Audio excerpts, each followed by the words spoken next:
your unprofessional, untrained teacher teaching you today, and the topic is social psychology. So whenever you, जब भी हम ये word सुनते हैं social psychology, तो हमारे माइंड में हमेशा ब्रेन आता है कि something related to our brain, which is somehow right, because brain हमारी बॉडी का बहुत एक इंपॉर्टेंट पार्ट है जो हमारी बॉडी को सारे इंस्ट्रक्शन देते हैं। जैसे हम पैदा हुए हैं, जब तक मरेंगे तो सारे इंस्ट्रक्शन हमारे ब्रेन हमारे वेन्स के थ्रू हमें देता है, तभी हम सारा टास्क परफॉर्म करते हैं। तो सोशल एंड साइकोलॉजी ये हमारी सोशलॉजी का एक ब्रांच है जो दो वर्ड से बना है, social and psychology. Social everybody know कि social is something related to society and psychology which is human behaviour. तो सोशल साइकोलॉजी होता है जो हमारा बिहेवियर है सोसाइटी की तरफ, reference to society, that is called social psychology.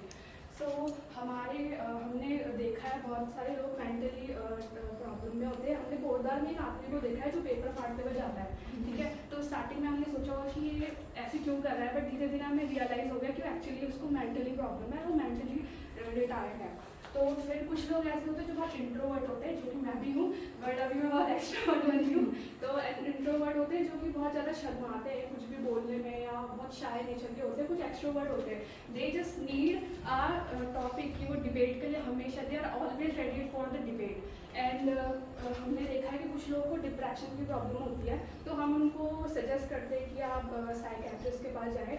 Actually what psychiatrist do, they play with their words. वो हमें दवाई नहीं देते, वो वर्ड्स के साथ प्ले करते हैं, कम्युनिकेट करके they tackle what is the problem actually inside the brain of the patient. वो पेशेंट का प्रॉब्लम ऐसे ही बातों से निकाल लेते हैं। तो हमारे दो साइकोलॉजिस्ट हैं जिन्होंने हमको, सोशलॉजिस्ट हैं जिन्होंने हमको डेफिनेशन दी है। ओटो क्लाइनबर्ग, उन्होंने कहा है कि social psychology is the study of human behaviour and human relationship in the society. And second is sheriff and sheriff, उन्होंने कहा है कि social psychology is the study of human behaviour and their experiences. तो उसके बाद हमारे पास आते हैं क्या बोलते हैं, nature of social psychology. First है साइंटिफिक में क्या होता है कि साइंटिफिक मैथड जो है, क्योंकि हमारी सोशलॉजी में we don't have equipments to measure our sociology. तो इसमें क्या होता है कि जो सोशल जैसे अदर सब्जेक्ट होते हैं, केमिस्ट्री है, मैथ्स है, फिजिक्स है, उसमें हमारे पास इक्विपमेंट्स है कुछ भी मेजर करने के लिए, पर सोशलॉजी में नहीं है। तो साइंटिफिक मैथड के थ्रू हम ह्यूमन बिहेवियर को मेजर कर सकते हैं। तो इसमें जैसे कुछ बच्चे ऐसे होते हैं जो न्यूक्लियर फैमिली में रहते हैं, पर क्या होता है कि उनके पेरेंट्स एक्चुअली वर्किंग होते हैं। तो मेरे पेरेंट्स भी वर्किंग है, तो मुझे गलत मत समझो, मैं नशा नहीं करती।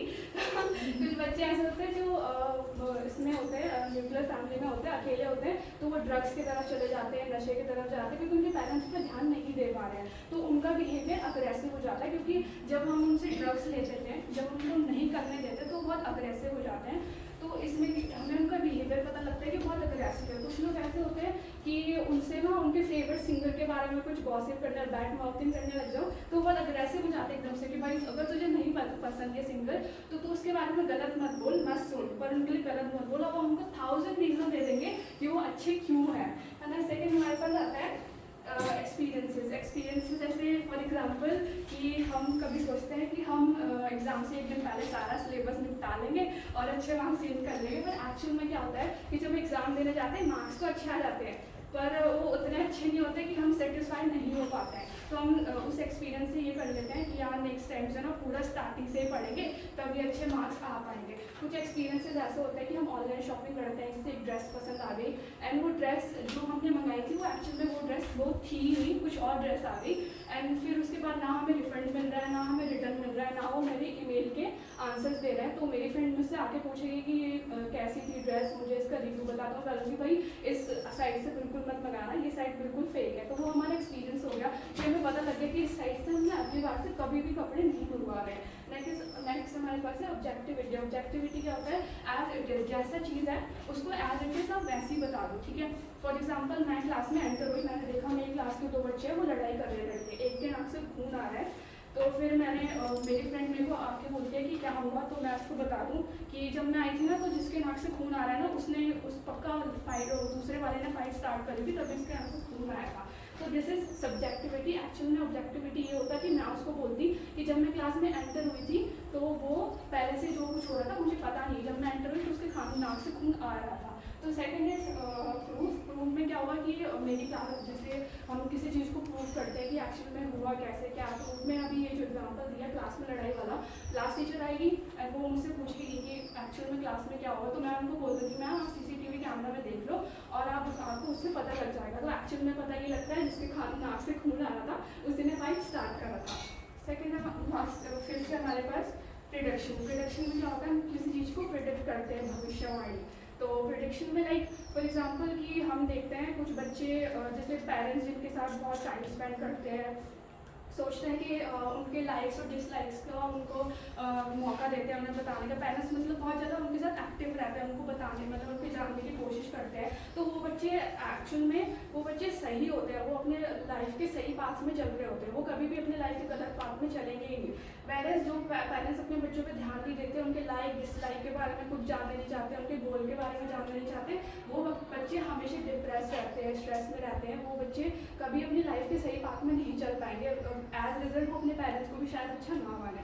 लास्ट है यूनिवर्सल। यूनिवर्सल जो कि हर जगह है, you can find it everywhere, है ना। यूनिवर्सल में क्या होता है कि हम इस चीज़ों को सब जगह हमें दिखती है। फॉर एग्जांपल हम मैरिज ले लेते हैं, marriage not only found in India, हम उसको हर जगह देखते हैं, मैरिज पूरे वर्ल्ड में है, बट एक्सेप्शनल्स भी हैं इसमें।